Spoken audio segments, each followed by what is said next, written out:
Como está sob nova direção? Vou me apresentar. Eu sou a Beatriz Dagher.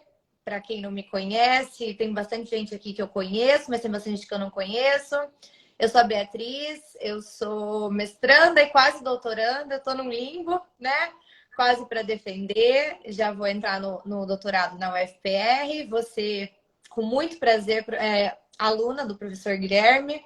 Finalmente, né, professor Guilherme? E sou professora de Direito Penal e também advogada criminalista. E eu aceitei com muita alegria o convite que me foi feito pela diretoria do IBDPE para poder mediar, entrevistar o professor Guilherme. É uma grande honra. Foi muito bacana estudar esse tema, foi muito instigante poder estudar esse tema. E, bom, sem mais delongas, dizer que eu sou uma admiradora do professor Guilherme. Eu não tenho nem palavras para dizer o quanto eu estou feliz em estar aqui essa noite. Admiro o professor Guilherme, admiro como professor, admiro como advogado. Então, é para mim uma grande honra. E também vou agradecer o IBDPE nas pessoas da nossa presidente, Bibiana Fontela, do vice-presidente, Dr. Marlos Arnes, e do secretário-geral, o grande Rafael Guedes de Castro. Pois bem, vou apresentar, embora ele não precise de apresentação, vou apresentar o professor Guilherme, que é advogado, criminalista, professor na Universidade Federal do Paraná, atualmente presidente do Instituto dos Advogados do Paraná e também foi presidente do IBDPE de 2017 a 2021. Pois bem, todos nós fomos cercados pela informação de que as lojas americanas, o grupo Americanas, identificou um rombo contábil de cerca de 20 bilhões de reais. E isso,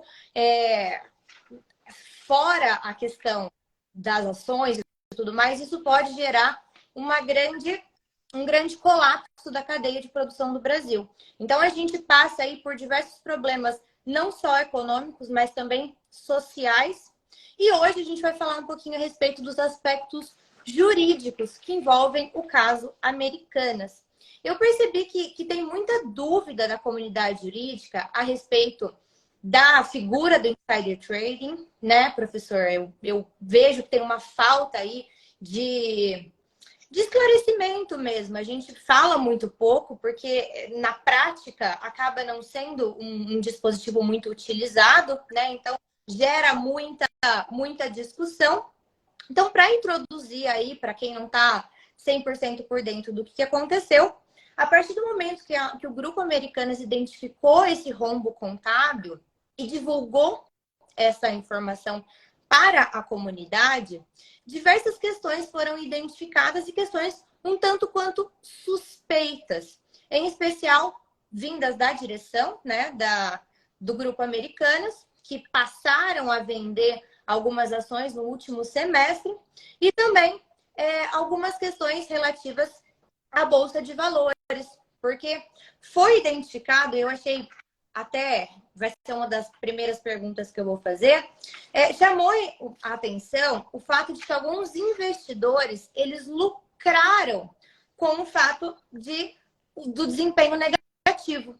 Então, por que essas pessoas lucraram? Como que essas pessoas sabiam?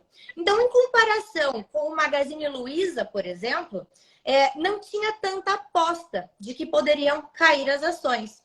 Então, isso gerou uma dúvida aí, uma grande discussão acerca de quem sabia, como que sabia, será que sabia? O que isso configura? Isso configura crime, isso não configura? A gente tem um aparato legislativo penal suficiente para tutelar essas condutas? Há crime? Não há crime? Pois bem, isso vai ser trabalhado aqui com o professor Guilherme. Além disso, o Grupo Americanas ele fez um pedido de recuperação judicial que foi autorizado pela 4ª Vara responsável no Rio de Janeiro.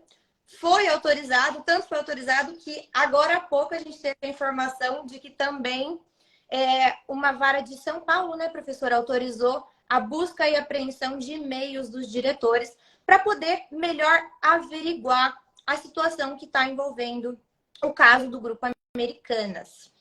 Pois bem, vamos às perguntas? Vamos nessa. Vamos nessa?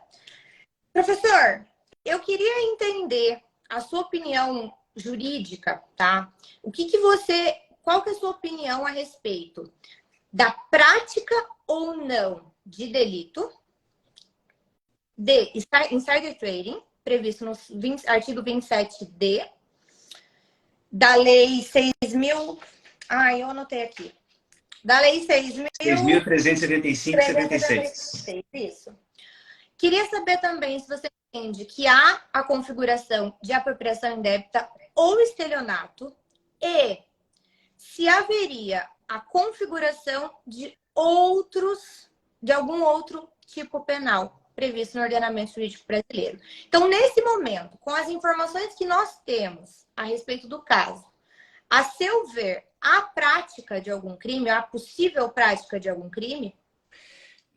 Bem, inicialmente queria te agradecer, Beatriz, né, por estar aqui nos recebendo no IBDPE, na tua pessoa, na pessoa da presidente Bibiana, vice-presidente Marlos, Rafael Guedes, toda a turma do IBDPE, agradecer essa oportunidade, o convite para falar desse tema que instiga o Brasil, né? Desde que eu reativei as minhas notificações dos veículos de comunicação no começo de janeiro, depois das férias, eu não tenho ouvido falar de outro assunto que não seja o caso das lojas americanas. Tem muita repercussão importante, né? Toda a briga da loja Americanas com os bancos, BTG, agora o Santander. Eu acabei de postar nos meus stories, minutinhos antes de entrar na live aqui, essa busca e apreensão que foi noticiada. Quer dizer, ainda tem muita pauta a ser rendida no tema, porque o tema é muito instigante em todas as áreas e também não seria diferente na área criminal.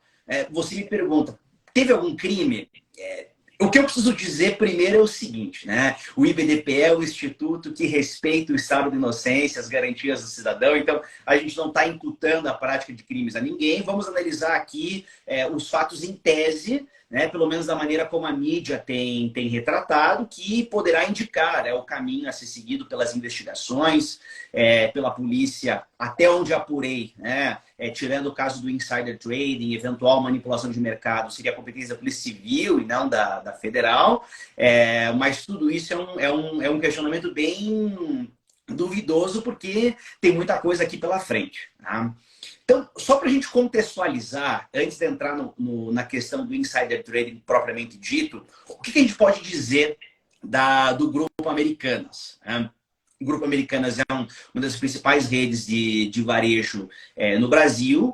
Sempre foi, quer dizer, né, para o pessoal que é aqui de Curitiba, um marco da nossa cidade, né? É a loja Americanas no centro, perto do Palácio Avenida, ali embaixo da Galeria Tijucas. Eu sou do tempo que o meu pai dizia que ele ia lá tomar sorvete quando criança, embaixo do escritório da advocacia do meu avô. Então, a Americanas está no seio da sociedade brasileira. Ela abriu uma série de pequenas lojas de varejo agora com a quebra da rede Blockbuster. Só que ela teve um crescimento enorme. Ela explodiu a partir de fevereiro, março de 2020, quando a gente tem, né, a declaração de que há uma pandemia mundial da Covid-19. As pessoas não podiam sair de casa, o comércio virtual ele teve uma explosão, né? A gente tem a Amazon, o Mercado Livre e o Grupo Americanas, né? Americanas, Shoptime, Submarino.com, fazendo ali, né, um grande movimento para esse varejo online, e as ações da Americanas explodiram. Elas chegaram a bater um recorde de R$ 135 por ação ali no auge, no finalzinho de 2020, se não me falha a memória. Só que é normal, isso é uma bolha, e o mercado financeiro ele é volátil, isso é uma coisa que acontece. Logo depois a gente teve queda natural dessa cotação, mas elas vinham operando em alta agora durante o ano de 2022. Não a mesma alta histórica, a gente está falando de um percentual muito inferior ao da alta histórica, mas a gente viu que houve um crescimento, principalmente no segundo semestre. Como isso, né? A Americanas, além de ser uma rede muito respeitada, ela tinha acabado de anunciar que haveria em janeiro de 2023 a troca da liderança corporativa. Anunciaram o Sérgio Rial, um executivo de grande renome, experiência já no Banco Santander. O mercado recebeu muito bem essa notícia e começou a ver a compra de ações. Isso levou, né, a cotação mais elevada. Agora, a gente fica se perguntando, né, Beatriz, como existe uma escassez, quer dizer, não tinha a informação de que a Americanas estava emitindo novos papéis, isso precisaria ter a comunicação de fato relevante. O único fato relevante nesse contexto que foi divulgado em 2022 foi a contratação do Sérgio Real, né? Então, quem estava vendendo essas ações, quem estava comprando? Existe um grupo de acionistas, são 3 grandes empresários brasileiros de renome, todos eles bilionários, e eles detinham o controle societário do grupo Americanas. Então, detinham mais de 50% das ações, além de serem majoristas societários, eles sozinhos tinham o controle. No segundo semestre de 2022, não só eles, como também foi noticiado que vários executivos da Americanas estavam negociando, estavam vendendo ações. E o mercado de ações ele é muito interessante porque ele é regido basicamente pela lei da oferta e da demanda. Quanto mais ações você tem, né, sendo vendidas, maior é a demanda, isso reduz a oferta, o preço sobe. Então, quanto mais gente compra, mais você tem a subida do preço. Por outro lado, se ninguém quer ação, e a gente vive isso agora, dia 11 de janeiro, todo mundo começa a vender, devolve, isso impulsiona o valor da ação lá para baixo, né? Ela chegou a 65 centavos de real agora, depois da notícia. E essa movimentação é uma movimentação atípica, quer dizer, você tem uma empresa em alta e você tem os seus acionistas controladores fazendo a venda dos papéis. Você tem a diretoria fazendo a venda do papel. E, assim, tem uma série de restrições para a diretoria poder negociar. É natural que elas negociem, porque é de praxe no mercado que muitos bônus, inclusive de diretores, sejam pagos com ações da companhia. Isso gera um engajamento. O pessoal literalmente veste a camisa da empresa e estava vendo uma venda. A CVM, a princípio, não investigou, não há notícia de que tenha sido feita alguma investigação a respeito, né, dessa movimentação atípica, né? Mas a gente também tinha esse grupo, né? Os maiores investidores brasileiros, eles têm uma espécie de um selo, CVM recomenda, B3 recomenda, e aí, né, as coisas iam seguindo seus cursos.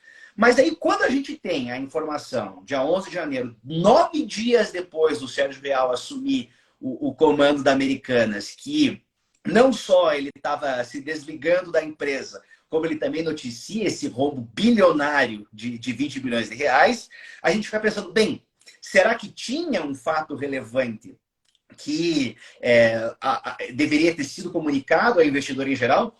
Será que os investidores, né, os acionistas majoritários, diretoria, outras pessoas do lado de dentro da empresa, né, por isso que vem o nome Insider Trading, sabia de coisas que o resto das pessoas não sabiam? Né? A gente tem uma instrução da CVM, ela é muito nova, a instrução 44 de 21, quer dizer, tem pouquíssimo tempo para o mercado teve pouquíssimo tempo para o mercado todo se adaptar, mas essa instrução 44, que fala da divulgação de fato relevante, as restrições, dever de guardar sigilo, etc., ela substitui e muito reproduz a instrução 358 de 2002, que é uma instrução muito antiga já da CVM clássica, todo mundo que opera nessa área conhece a instrução, conhecia a instrução 358 e essas restrições já estavam lá postas, ou seja, você não pode ter a negociação de ações, seja compra ou seja venda,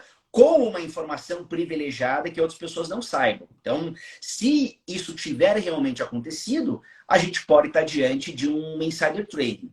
Agora, se houve apropriação indébita, essa é uma pergunta muito mais complicada, principalmente porque eu, particularmente, nesse ponto concordo com o meu queridíssimo amigo Alaor Leite, penso que o artigo 168 do Código Penal está muito mal posto. ou pelo menos ele tem sido muito mal interpretado pelos tribunais, porque ele se refere ali a bens corpóreos, bens tangíveis, coisa, né? Ali é móvel, não se refere a valores, não se refere a direitos, diferente de outros dispositivos do Código Penal, como é o caso do peculato, por exemplo.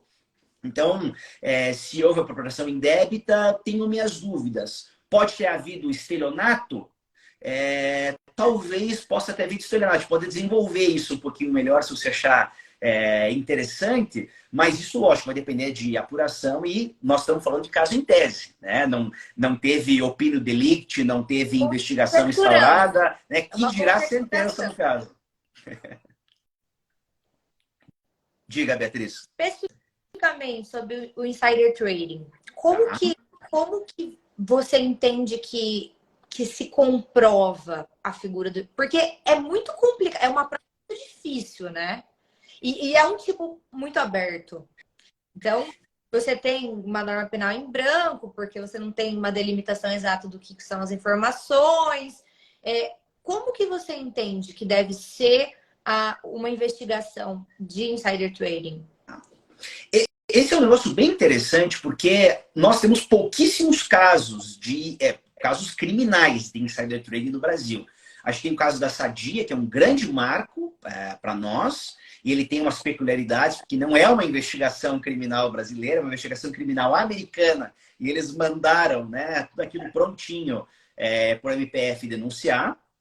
A gente tem o caso do Grupo X, Ike Batista, a gente tem agora o caso da JBS, né, que é um pouco mais recente, tem 5 anos ali, né, as questões relativas à colaboração premiada e à própria ação controlada do Wesley Batista. Mas a CVM, sim. A CVM, ela, no plano administrativo, ela tem diversas investigações, diversas condenações por insider trading que não chegariam, né, necessariamente ao standard criminal.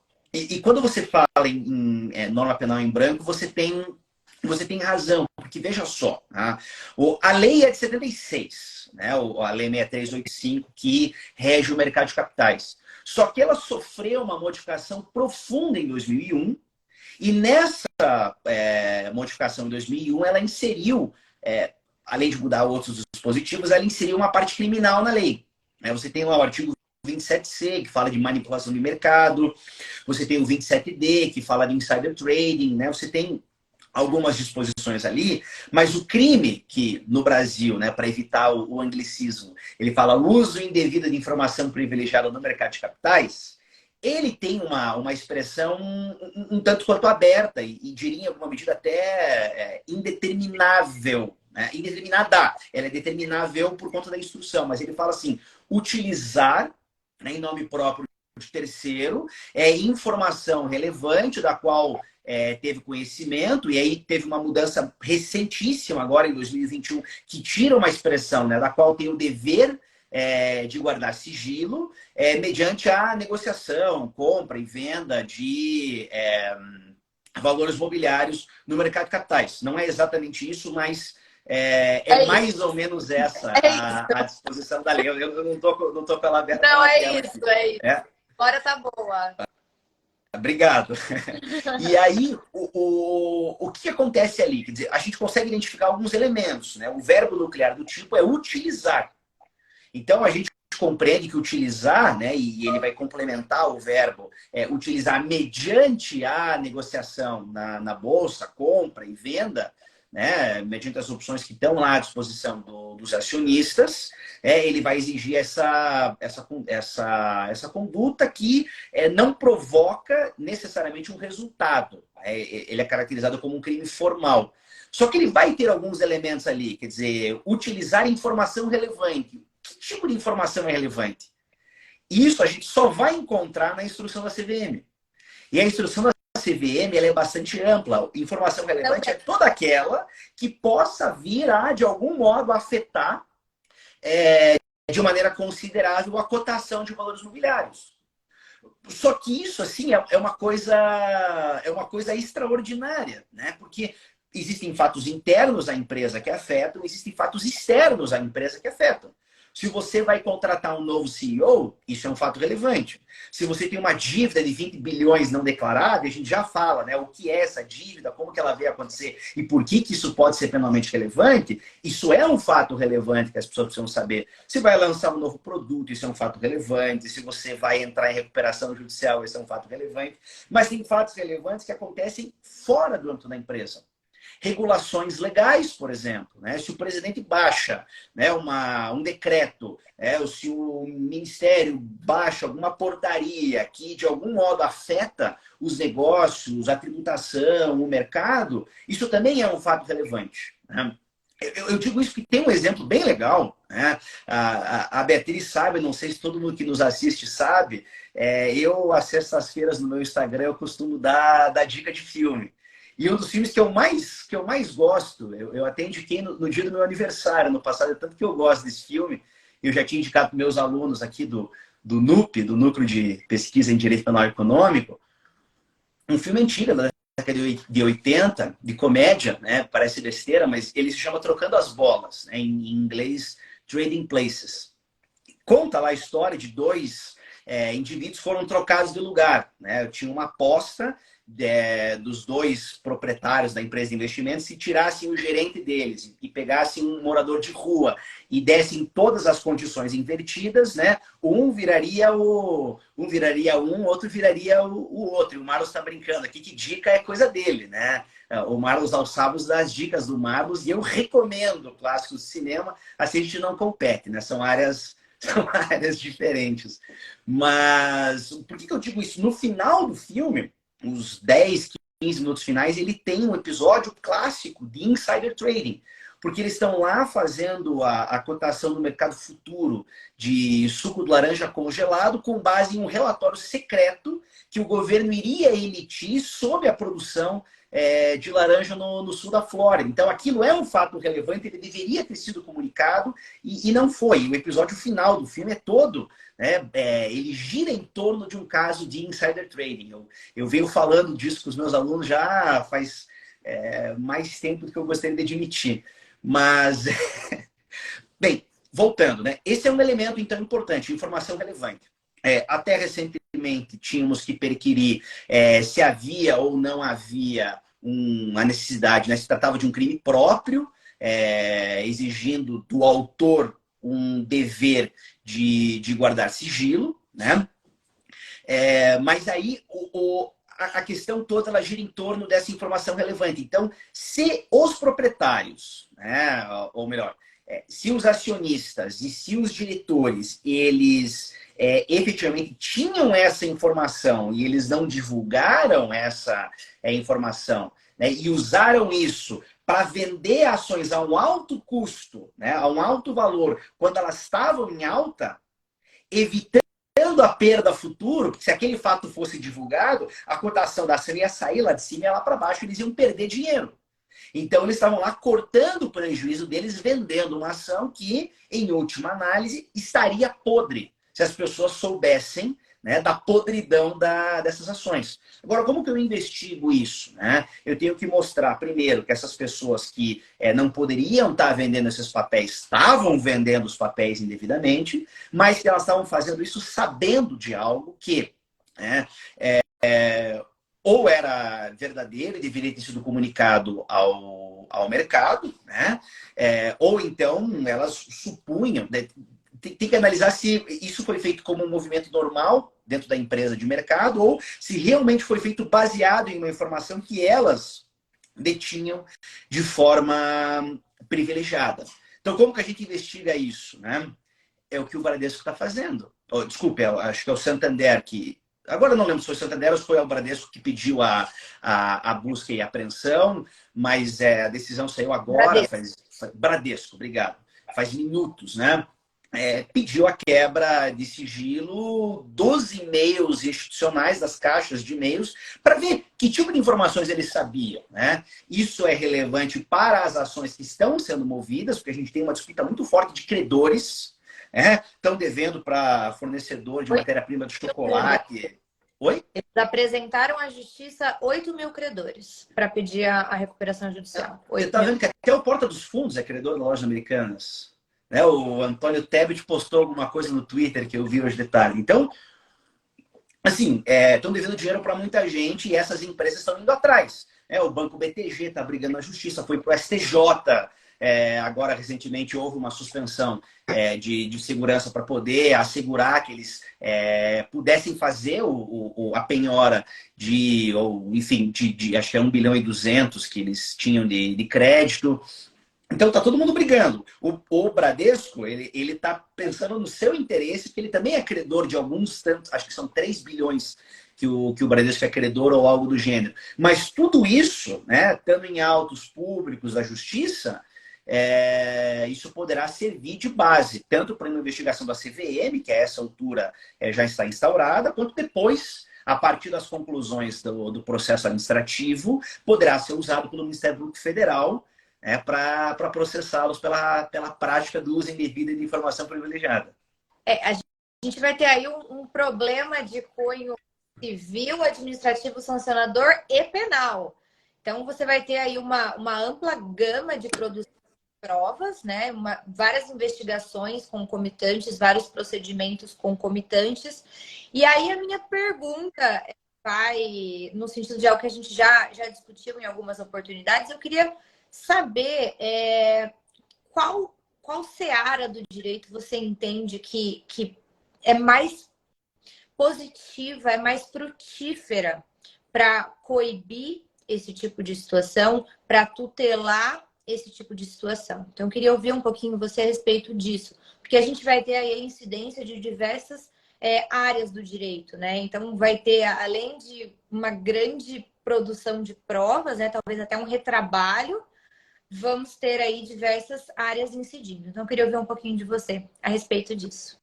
Bem, eu tenho um artigo publicado, ele já é bem antigo, quer dizer, eu estava em outra fase da minha produção acadêmica. Lá em 2011 eu publiquei esse artigo na revista do IBCCRIM, né, da Revista Brasileira de Ciências Criminais, falando sobre o bem jurídico do crime de insider trading.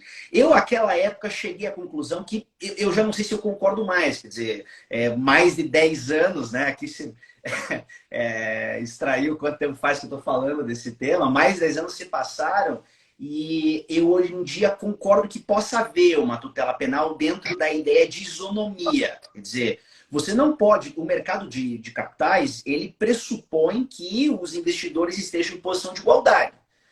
Lógico que nem todo mundo vai estar em igualdade. Quer dizer, se eu vou lá, contrato um agente da XP para me fazer, para me permitir fazer a compra e venda de ações, eu não vou estar em condições de competir com os hedge funds que fazem operação de day trade o dia inteiro e passam, né?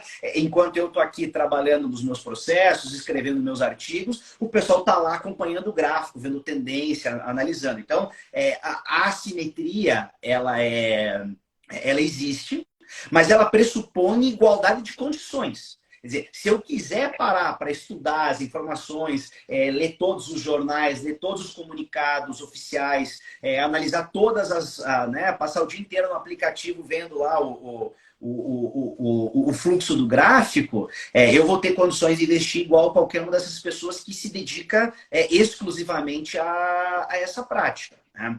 O que eu não posso ter? Eu não posso ter gente com assimetria de informação, assimetria de oportunidade. Gente que tem acesso a uma informação que ninguém mais tem. A gente está lá dentro da companhia e consegue ganhar às custas de outros investidores.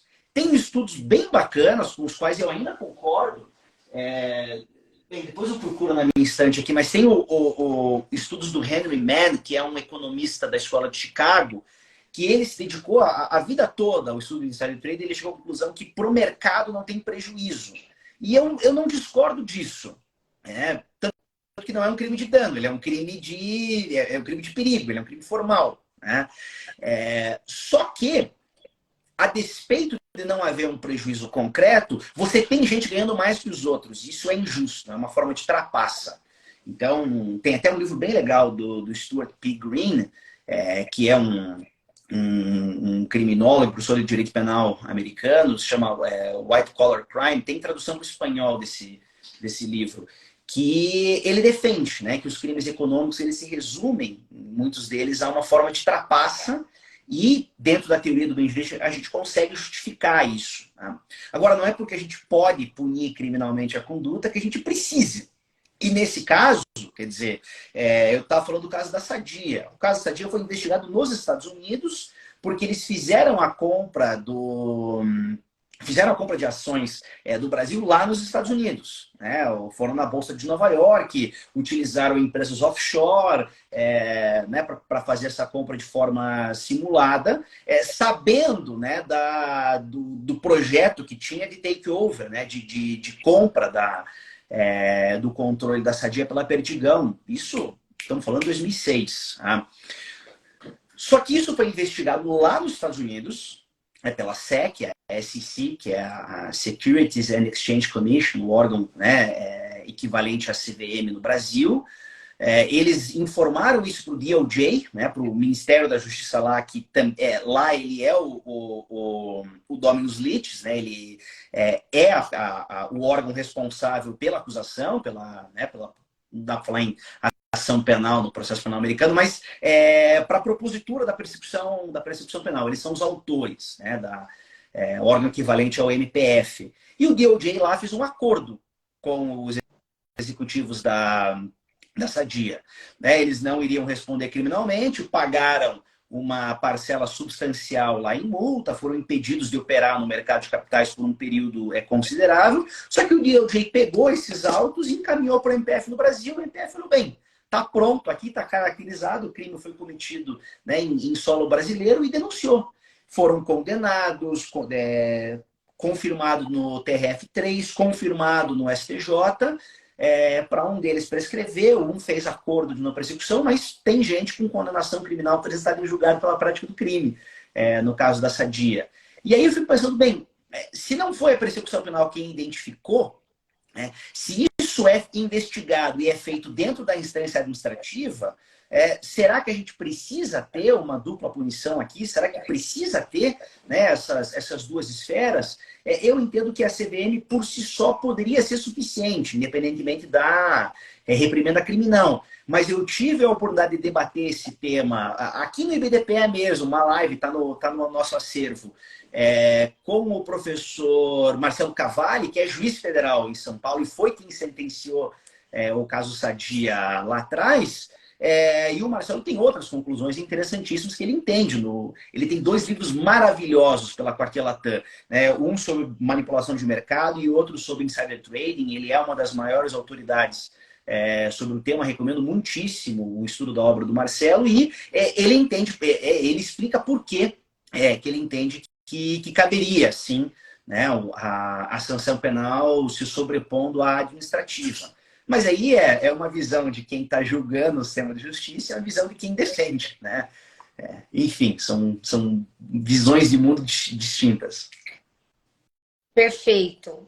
Bom, para além dessas perguntas, me surgiu uma dúvida substancial, e eu acredito que seja a dúvida de muitas pessoas.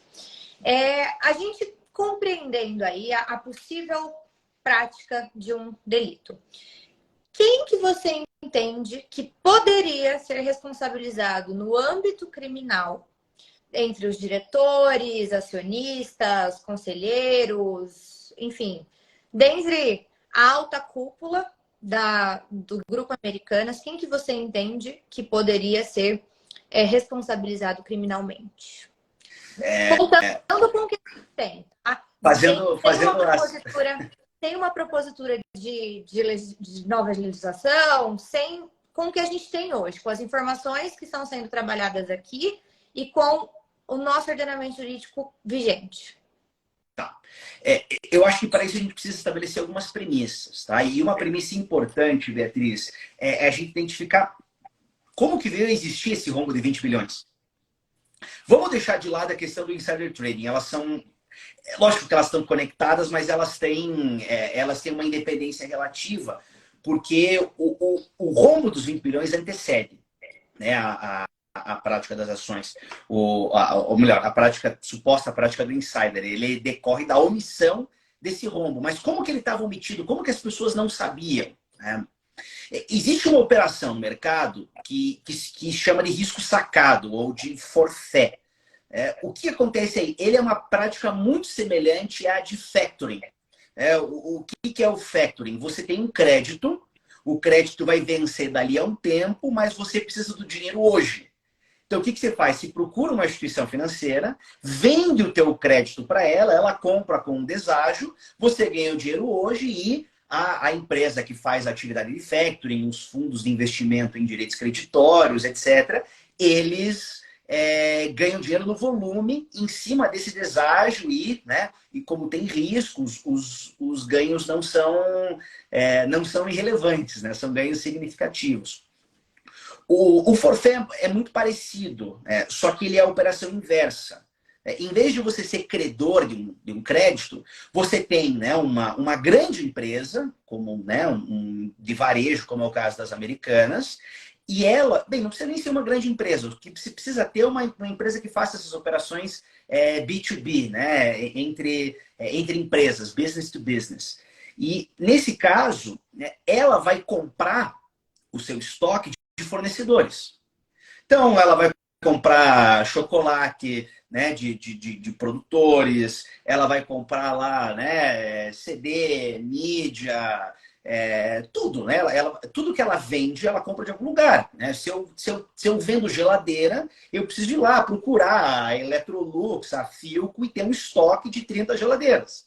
Então, como é que eu faço isso? Né? Eu faço uma ordem de compra, a outra empresa me manda uma fatura, só que em vez de eu pagar aquela fatura, eu faço uma operação de crédito com uma instituição financeira e ela paga o meu fornecedor. Ela paga o meu fornecedor e isso gera um crédito da instituição financeira e um débito, né, meu com ela. Só que não teve a saída da minha empresa desse recurso. O que isso vai gerar? Isso vai gerar uma operação de crédito com incidência de juros que vai remunerar, né, o empréstimo que está sendo feito pela instituição financeira. Só que, em vez de declarar a operação desse jeito, a Americana estava colocando no livro só o que estava entrando, o que estava saindo. Então, assim, comprei 30 geladeiras, eu não estou declarando, né, a saída de 60 mil, nem a minha dívida de 80 mil com o banco. Eu estou declarando que entrou no meu estoque 30 geladeiras, que tem um valor na coluna lá de 30 mil e que eu vou vender isso por aquele valor, só que não estava tendo saída. O que estava sendo declarado de saída era só juros do pagamento, né, assim, numa linguagem que todo mundo consegue entender, das parcelas do empréstimo. Cada vez que isso saía, colocava lá pagamento a fornecedores, não sei o quê. Não tinha um encontro de contas, porque o volume é muito grande. Imagine, uma das maiores empresas de varejo do Brasil e do mundo. É um volume enorme. Você não vai fazer a conciliação bancária exata dessa entrada e dessa saída. E isso vai gerando um desequilíbrio. Você tem, né, na tabela de recebíveis, na tua venda, declarado lá bonitinho. E você tem uma saída, né, que não corresponde àquilo. Então, imagine você, Beatriz, está vendendo um monte de coisa, mas você não está pagando por nada que você está vendendo. Lógico que isso vai gerar uma simetria artificial nas suas contas. E aí que vem o lado... eu estou escolhendo bem a palavra aqui para depois não ser processado, né, por calúnia, nem difamação, nem nada do gênero. Mas aí que vem o pulo do gato dessa história toda que a gente precisa compreender porque ele é relevante. Né? A Americanas, por conta disso e outros fatores, apresentavam baita de um resultado. Porque não estava declarando 20 bi que deveria estar, né, no polo passivo, ali na coluna das despesas. E esse resultado gera o quê? Gera dividendos para os seus investidores. Então, todo mundo começou a comprar ações da Americana, porque além dela estar valorizando, ela pagava muito bem dividendos. Porque ela estava tendo lucro. Contabilmente, ela estava tendo lucro. E, além disso, diretores estavam sendo bem remunerados com bônus. Porque se você tem uma empresa que gera esses ganhos, né, tem 20 bi de superávit, porque está faltando, né, não é bem esse o superávit, mas enfim, ela tem superávit, porque não está declarado 20 bi, que deveria estar lá no passivo, né, aí a gente tem esse problema também. Né, e o pessoal está perguntando aqui da Price, eu já vou chegar na Price, tá? Mas então a gente tem esse problema. E aí você me pergunta, bem, tem um estelionato aí? Você me perguntou lá no começo, tem um estelionato? E talvez tenha. Talvez tenha. Por quê? Porque por meio de artifício ardio ou outro meio fraudulento, né, essas omissões no balanço, que deveriam estar lá e estavam em tese sendo auditadas por uma das Big Four, uma das grandes companhias de auditoria, não é do Brasil, é do mundo. Né? Isso gerou vantagem que pode ser caracterizada como indevida, porque não estava tendo lucro, mas foi tratado como lucro. A questão aí é se houve prejuízo, mas pela maneira como houve a queda da cotação das ações, talvez tenha havido prejuízo. O estelionato ele não é o tipo mais adequado para esse caso, mas se a gente for forçar bem as interpretações, talvez ele seja cabível. E você pergunta bem, mas quem é responsável por isso? Né? Aí é um grande porém. Né? E se tem uma coisa que eu aprendi lendo a obra da professora Luiza Estelita, né, que fala da responsabilidade dos dirigentes empresariais, a gente precisa entender qual é o feixe de atribuições de cada um desses agentes. Então, aqui competia a eles saber, aqui competia, né, a eles fazer, né, e se houve, de fato, algum ato doloso vinculado aí a uma eventual coautoria. Diria você, todo mundo que sabia o que estava acontecendo e agiu, né, no intuito de mascarar a fraude, manter a fraude mantida e com isso lucrou causando prejuízo alheio, né, a gente vai ter como coautor, né, vai possuir um domínio conjunto desse fato, mas isso tudo vai depender de prova. E o nosso amigo aqui, contador, está nos dizendo que a conciliação ela é obrigatória, né? Mas não na minúcia. E aí, por isso que você vai ter esses lançamentos de pagamento não de juros, mas segundo eu apurei, eles estavam sendo apurados como desconto do fornecedor ou algo do gênero. Aí me falta o conhecimento de ciências contábeis para... agora que eu identifiquei com o Claudinei. Grande Claudinei, tudo bem? Que... a partir dessa amostragem, a gente vai conseguir fazer essa conciliação. Mas aí, como disse, me falta o conhecimento de ciências contábeis, eu sou advogado criminal. Mas agora, se me pergunta, né? Será que alguém teria responsabilidade omissiva? E eu diria que nesse caso é possível. Porque a gente tem um conselho de administração que é responsável por fiscalizar, inclusive, a atividade da diretoria. Você tem uma diretoria que aí talvez seja mais do que por omissão, ela seja responsável, né, por comissão. Você tem conselho fiscal obrigatório, uma empresa desse tamanho, que é responsável por fiscalizar essas contas. E você tem, aí vem a pergunta do Claudinei, você tem a empresa da auditoria externa. Né? Empresas desse porte precisam, né? Até porque a Americanas fazia parte do novo mercado, quer dizer, tem regras muito mais rigorosas na B3 para empresas como ela do que para outras empresas de outras companhias de capital aberto, e aí ela precisaria passar por uma auditoria externa. Para sinalizar, né, confiabilidade para o mercado, o que eu preciso ter? Eu preciso demonstrar essa confiabilidade. Tudo no mercado de capitais é fidúcia. Eu preciso confiar, e para ter confiança eu contrato, né? E a gente tem 4 grandes empresas de auditoria no mundo hoje, fazem, né, compõem as Big Four, EY, antiga Ernst Young, KPMG, você tem a Deloitte e você tem a PwC, né? A PricewaterhouseCoopers. E eles contrataram a Price. Então, nesse caso, tinha um auditor externo. Pelo meu conhecimento, trabalhando com os meus clientes, certamente tinha gente da auditoria externa lotada dentro da companhia, cujo trabalho exclusivo era fiscalizar os livros e fazer a auditoria contábil da Americanas, e eles deram parecer favorável. Não teve nenhum red flag ou mesmo yellow flag. Né? O pessoal seguiu em frente com aquilo. Então, essa responsabilidade omissiva, ela existe. Essa responsabilidade omissiva ela existe. O que tem que apurar realmente houve crime, dá para configurar, mas se houver, né, a gente tem aqui a possibilidade de configurar uma omissão imprópria, porque assumiu contratualmente a posição de garante, né, o dever de evitar o perigo, e você tem também, né, o poder concreto de agir. Por que não agir? isso vai ter que ser investigado. Tem relatórios, né? E aí vai ter que analisar esse fluxo de trabalho.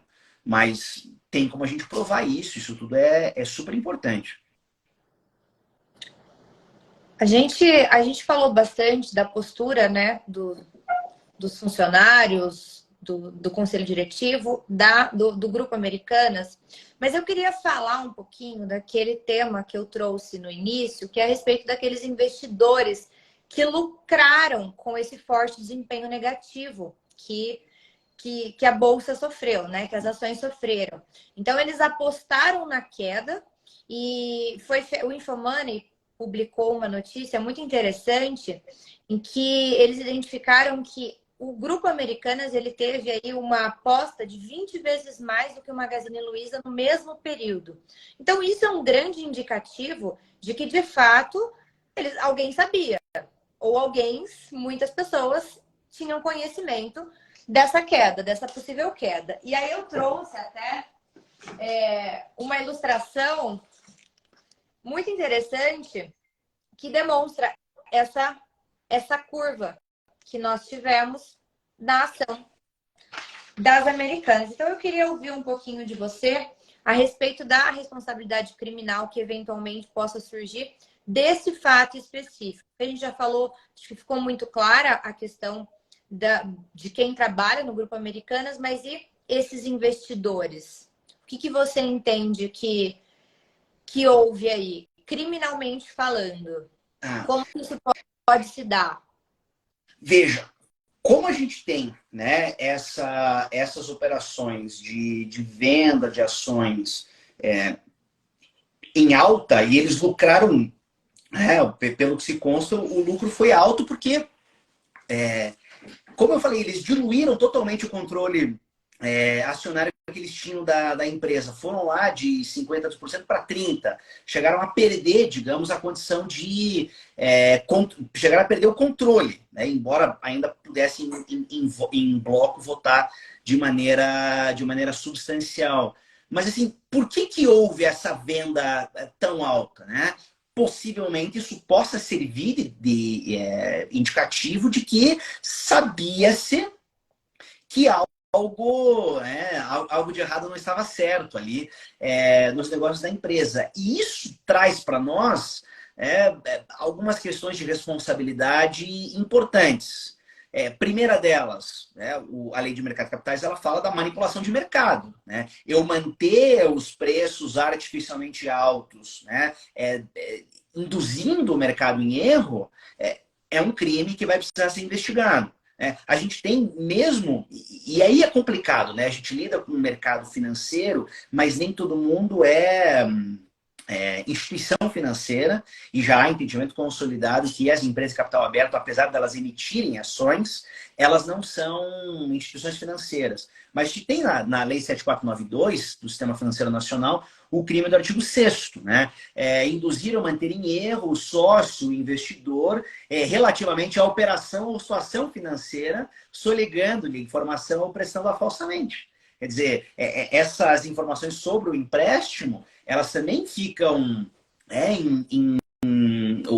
os sócios que estavam ingressando na companhia, aqueles que estavam até aumentando a sua participação pela compra das ações que estavam com cotação alta, podem vir, ou melhor, não tinham conhecimento sobre esses investimentos. Então, quem vendeu essas ações para eles, quem estava negociando, pode vir a incorrer eventualmente nesse tipo.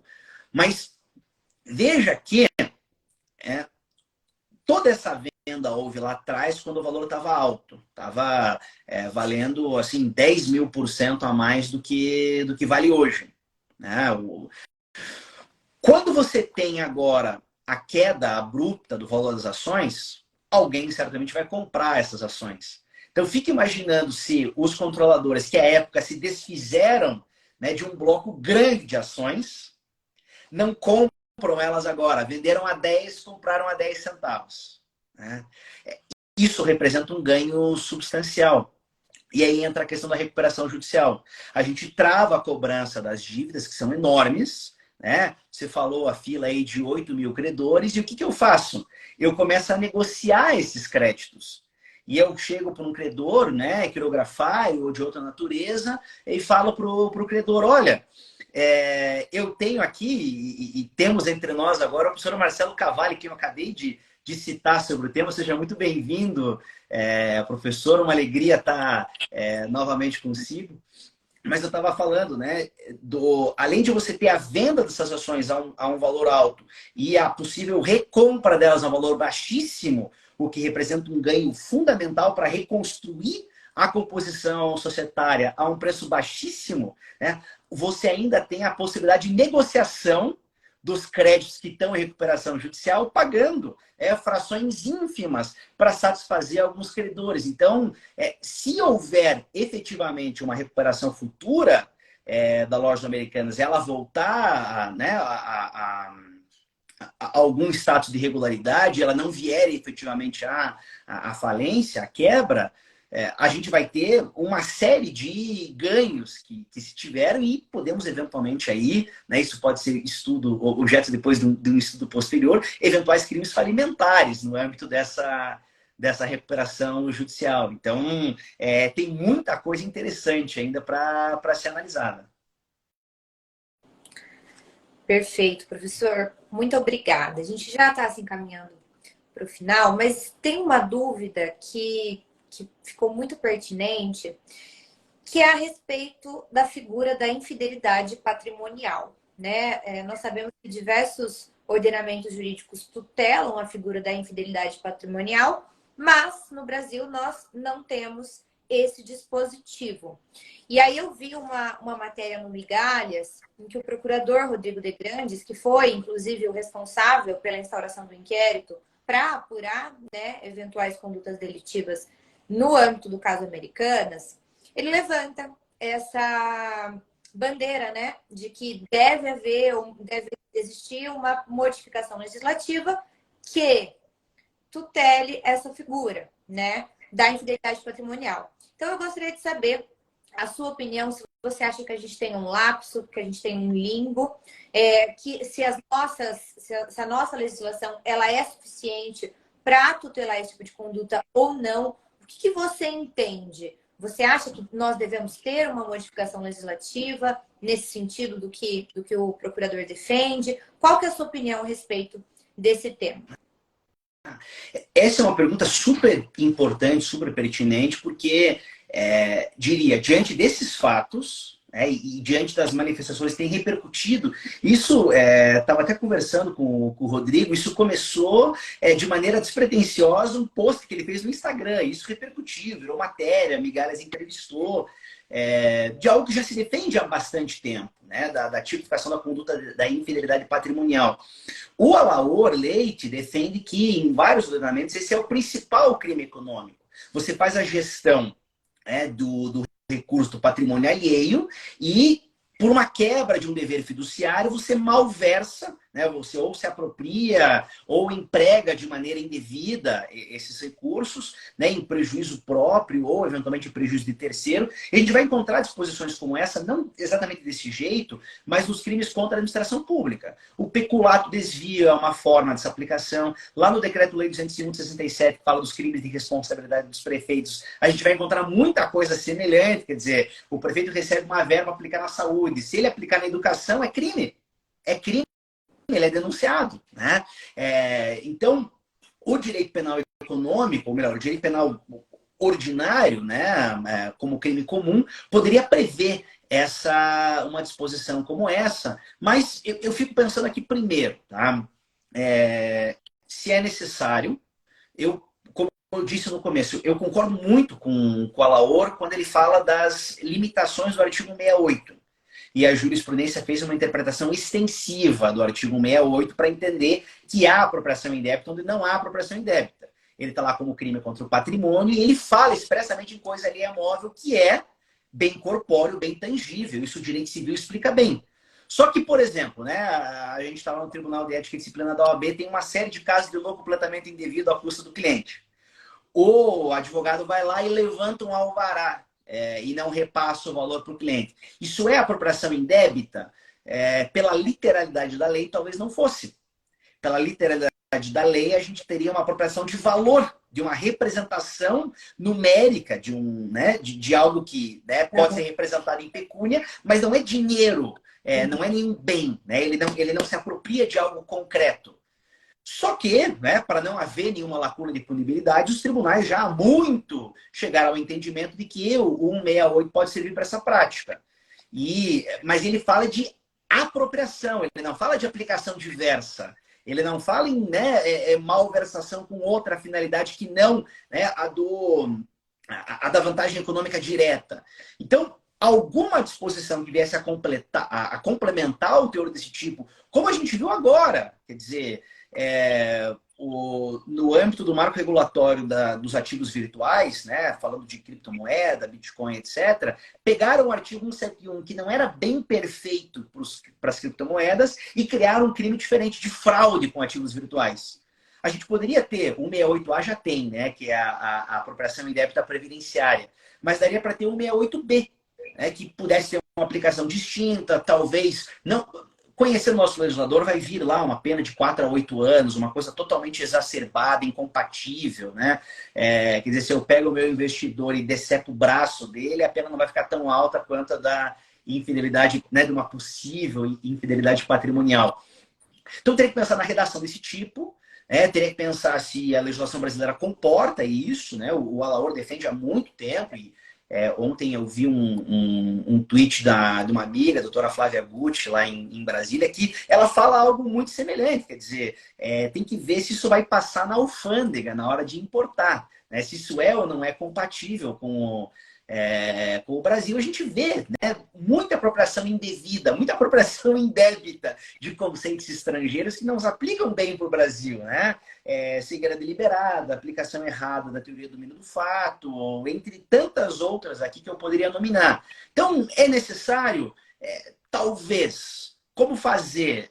A ver, né? O que o nosso legislador vai ser capaz de produzir. Espero que seja formada uma comissão de juristas, inclusive indicaria o procurador, professor doutor Rodrigo de Grandes, para integrar qualquer comissão de juristas que tratasse desse assunto, para a gente ter, né, não só uma redação compatível com o nosso ordenamento jurídico, mas principalmente uma pena, né, que pelo desvalor da ação, desvalor de resultado, né, dessa conduta, a gente possa ter uma pena equivalente aos demais crimes econômicos que a gente tem no nosso ordenamento. Mas conhecendo, né, a nossa legislação de emergência e uma total ausência de política legislativa, como defende a professora Chiavelli Falavinho, né, eu posso falar por mim, não tenho muita esperança do que pode vir, né? Que esse Congresso que toma posse agora, dia 1º de fevereiro, seja prudente com as suas incriminações. Já tem uma movimentação nesse sentido, né, de que nós teremos aí uma reforma legislativa, pelo que eu vi, só penal, né, não terá uma modificação em outras searas, mas vamos aguardar, né? Eu também não sou muito crente que a gente vá conseguir algo muito frutífero na prática, por conta dessas últimas modificações que nós tivemos, grandes decepções, né? Grandes decepções. Esse direito penal de emergência que a gente tem é bem complicado. Bom, gostaria de abrir agora, terminadas as perguntas que eu havia preparado para o professor, queria saber se alguém gostaria de fazer alguma pergunta. Olha, o Marlos está perguntando ali se a gente vai tratar do tema do evento nacional. Eu digo sem dúvida. Aguardem, 4º Seminário Nacional do IBDPE, será em Recife, no mês de junho. As datas vão ser divulgadas em breve, mas esse é um tema que precisa obrigatoriamente falar, né, com grandes nomes para debater. Até lá a gente vai ter muita novidade no caso Americanas. A gente está nos primeiros 15 dias aqui, tentando entender o que aconteceu, né? Tem muita coisa ainda por vir. Ótimo, excelente. Bom, estaremos em Recife muito em breve. Anotado, Guedes? Anotado. Vamos ser muito bem recebidos lá pelo nosso caríssimo coordenador regional, doutor João Vieira Neto. Fantástico, vai ser um grande evento. E em breve teremos a divulgação desse evento com maiores informações para a comunidade jurídica. Pessoal, eu queria saber se alguém tem mais alguma dúvida a respeito do que foi tratado. A live ficará salva? Eu devo salvar a live? Com certeza. Aí a Beatriz que está operando aí o BDPE, a hora que você fechar vai aparecer a opção salvar, você salva, tá tudo resolvido, né? E é importante a gente manter isso aqui, que muita gente não consegue assistir ao vivo, mas o IBDPE ele tem o espírito de sempre preservar o conteúdo das conversas para que fique disponível para todos e todos os nossos associados. E se você ainda não é associado de IBDPE, fica aqui o convite. www.ibdpe.com.br, tem lá em cima a aba Associe-se, é um procedimento muito fácil, muito intuitivo. Fica aqui o convite para você se somar aos nossos quadros e participar dos nossos eventos conosco. Bom, muito obrigada a todas e todos que ficaram com a gente até o final. Tivemos uma excelente audiência na noite de hoje. Foi um prazer enorme ouvir o professor Guilherme mais uma vez. É sempre uma grande honra aprender com você. Marlos, Bibiana, Guedes, Nicole, um grande abraço. Em breve estarei em Curitiba. Bastante, inclusive. Estarei aí enchendo o saco de vocês. Vou conhecer o escritório de todos. E vai ser muito bacana poder estar próximo de vocês nesse ano de 2023. Muito obrigada pelo convite e até mais, pessoal. Maravilha, Beatriz. Muito obrigado. Valeu. Aguardamos você aqui na UFPR. Estaremos juntos.